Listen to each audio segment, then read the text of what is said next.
Lock Galaxy Lab with password.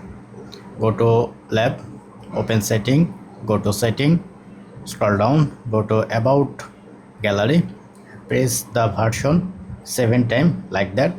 Then gallery lab is enabled. Go back. Now open gallery lab, and here you can see the option. Scroll down, enable this option album entry lock, and press on OK. Now simply restart your phone.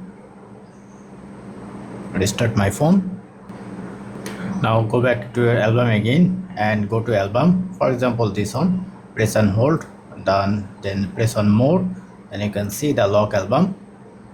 Now if you press the album, you can see set skin lock on the device. So I need to set a skin lock. Let's set a skin lock.